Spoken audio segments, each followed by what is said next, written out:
ဘုရားဘာသာလို့ခံယူထားတဲ့ပုဂ္ဂိုလ်တိုင်းဟာမိမိတို့ကိုယ်တိုင်နှုတ်မြတ်ပြီးဆိုထားတဲ့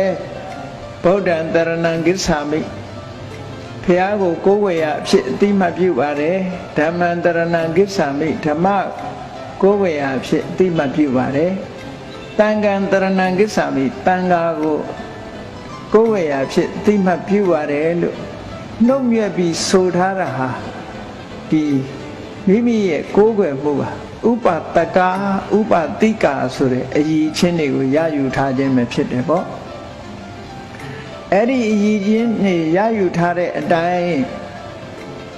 ဖះကိုကိုးကွယ်တယ်ဆိုတာဘာကိုပြောတာလဲဖះစဉ်လေးအိမ်မှာတင်ထားပြီးတော့ဒီနေ့ကိုဖះရှိခိုးတယ်ပန်းလေးတင်တယ်ရေချမ်းလေးတင်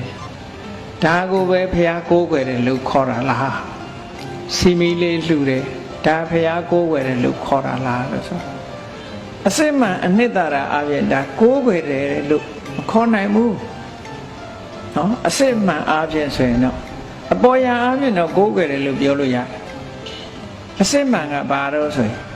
မြတ်စွာဘုရားရဲ့အဆုံးအမကိုလိုက်နာဖို့ဖះဆုံးမတဲ့အတိုင်းလိုက်နာမှဆိုပါစို့အိမ်မော်တော့ဖះကိုးကွယ်ထားတယ်မိသားစုကခဏခဏရံဖြစ်ကြတယ်ဖះရှိလဲဖះစဉ်ရှိမှလည်းရံဖြစ်ခြင်းဖြစ်ဒေါသတွေဖြစ်တယ်နော်မေတ္တာတွေမထားနိုင်ဘူးကရုဏာတွေမပွားနိုင်ဘူးမုရိဒာတွေမထားနိုင်အဲ့တော့ငါးပါးသီလကိုလုံအောင်မကျင့်နိုင်ဘူးဆိုလို့ရှိရင်ဖះကိုးကွယ်တယ်လို့ပြောပေမဲ့လို့ဒီပုဂ္ဂိုလ်ဟာအရည်ချင်းပြည့်ရွေးနေတယ်လို့ခေါ်ပါမယ်အရည်ချင်းပြည့်ရွေးနေတယ်ဖះရဲ့အဆုံးအမဘာလဲအကုသိုလ်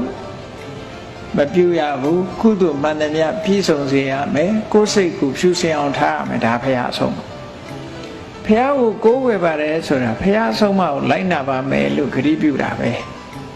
အဲ့ဒီဂရုပြုထားတဲ့အရည်ချင်းတွေဟာပြည့်ရွှင်နေတယ်လို့ဒီလိုပြောတာအဲ့တော့ကိုယ့်ရဲ့ကိုးကွယ်မှုအရည်ချင်းပြည့်ရွှင်နေအေးဖះတော်ရှိခိုးပါရဲ့ပန်းရည်ချမ်းကတ်လူပါရဲ့အဲ့ဒါတွေဖះဟောတဲ့တရားတိုင်းတော့မလိုက်နာဘူးဒီအ ਨੇ ဆုံး၅ပါးသီလတည်အောင်မလုပ်နိုင်ဘူးဆိုလို့ရှိရင်ဒါအရည်ချင်းပြည့်ရွှင်နေပြီလို့ဒီလိုပြောတာနော်အရည်ချင်းပြည့်ရွှင်အရည်ချင်းပြည့်ရွှင်နေလို့ရှိရင်ခုနကတရားသူကြီးလို့ဆိုပြီးတော့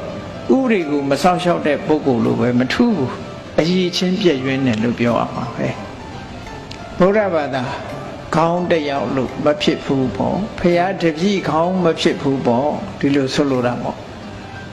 ယရဏသုံးပါးကိုစိတ်ကတ်တယ်ဆိုတာဖရာကိုကိုးကွယ်တယ်ဖရာရဲ့အဆုံးအမကိုလက်ခံပါမယ်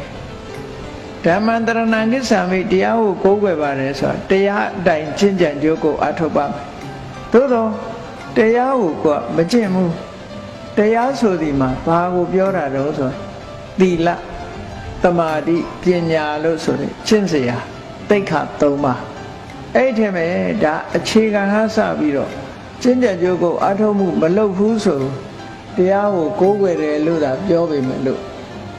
တရားကိုကိုးကွယ်တယ်လို့ခေါ်လို့မရဘူးအရည်ချင်းပြည့်ရွှင်နေပြီလို့ဒီလိုပြောရမှာပဲအရည်ချင်းပြည့်ရွှင်ဓမ္မံတရဏံဂစ္ဆာမိလို့ဆိုပြီးတော့နော်ဗုဒ္ဓံတရဏံဂစ္ဆာမိလို့ခေါ်တယ်ဓမ္မံတရဏံဂစ္ဆာမိလို့ခေါ်တယ်အရေးတယ်ဆိုရင်နတ်သွားမေးတယ်နတ်ကိုးကွယ်တယ်နတ်ကခိုင်းတာတွေရှောက်လုပ်တယ်ဟောဒါ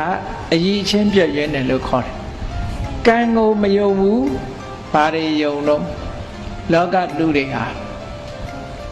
အတန်ကိုလိုက်တာတွေကအများကြီးပဲခုခေတ်မှာရသော်ဘုရားကဗုဒ္ဓဘာသာဒီဥပတကဥပတိကမတွေအရည်ချင်းပြည့်ရွှင်သွားတာဘယ်လိုဟာတော့ဆိုမင်္ဂလံပစ္စေတိနကမ္မံလောကမှာရှိတဲ့တကယ်မင်္ဂလာမဟုတ်တဲ့ဟာတွေကိုယုံကြည်လို့ရှိရင်ကံကိုမယုံကြည်လို့ရှိရင်ဒါဟာအရည်ချင်းပြည့်ရွှင်တယ်လို့ပြောတယ်ကံဆိုဒီမှာကိုလုပ်တဲ့ကုသိုလ်ကံယုံကြည်အားကိုးရကိုလုပ်တဲ့ကုသိုလ်ကံကိုယုံကြည်အားကိုးမှုမပြုဘဲနဲ့မျက်စိကကောင်းတာလေးမြင်လို့ရှိရင်မင်္ဂလာရှိလိုက်တာနားကကောင်းတဲ့သတင်းလေးကြားရင်မင်္ဂလာရှိလိုက်တာ အဲ့ဒီအမြင်အကြားတွေပေါ်မှာမင်္ဂလာထားပြီးတော့မင်္ဂလာယူနေသမျှအိမ်မှာကြီးပွားအောင်လို့နေချင်းညချင်းကြီးပွားခြင်းလို့တဲ့ချင်းပင်စိုက်ထားတယ်နော်အကျဉ်းစီအောင်ခြင်းလို့တဲ့ကြံကြောင်းဖျားလှူထားတယ်နော်ပင်မမှာဆိုလို့တဲ့ပန်းသီးဖျားမတင်ဘူးတဲ့နော်အလုတ်ကိုင်းတွေကဒီအောင်မြင်မှုတွေကြံ့ကြာလို့ဆိုပြီးတော့ကြာပန်းကိုဖျားမလှူဘူးဆိုအဲ့ဒါတွေဟာသူကမင်္ဂလာလို့ခေါ်တယ်နော်မင်္ဂလာကိုယုံတယ်လို့ခေါ်တယ်ကံကိုယုံတာမဟုတ်ကံယုံတဲ့ပုဂ္ဂိုလ်တွေကဒါတွေကဘာမှသက်ဆိုင်တာမဟုတ်ဘူးဒီဟာတွေနောက်လိုက်เสียဘာမှမလိုဘူးကိုပဲစမ်းသိရမယ်ငါဟာတရားတရားရှိရလားငါမှာကိုချင်းသီလရှိရလားတရားတရားရှိပြီးကိုချင်းသီလပြည့်စုံငါမှာဘုရားတရားတွေနဲ့ပတ်သက်ပြီးတော့ဘ ਹੁ တုတရှိရလားစွန့်ကြဲလှူဒန်းမှုဒါနကောင်းမှုတွေရှိရလားဘုရားတရားနဲ့ပတ်သက်ပြီးအကြောင်းအကျိုးအကောင်းဆိုးတွေကိုသိတဲ့အသိပညာမျိုးတွေရောငါမှာဘယ်အတိုင်းဒါရှိတယ်တတ္တာသီလသုဒ္ဓစာကပညာအဲ့ဒီ၅မျိုးရှိရလားငါဒါပဲလေ့လာရမယ်အဲ့ဒါလေ့လာလို့ရှင်ဆူတောင်းတာအောင်အဲ့ဒါလို့မဟုတ်ဘဲနဲ့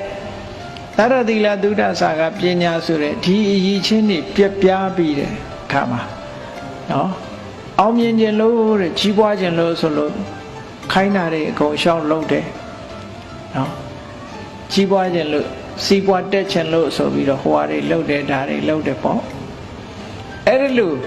ယုံကြည်မှုတွေအခြေခံမပါတဲ့ယုံကြည်မှုတွေလှုပ်နေလို့ရှိရင်ခုနကဒါလည်းအည်ချင်းပြည့်ရွင်ခြင်းပဲဖြစ်တယ်ပေါ့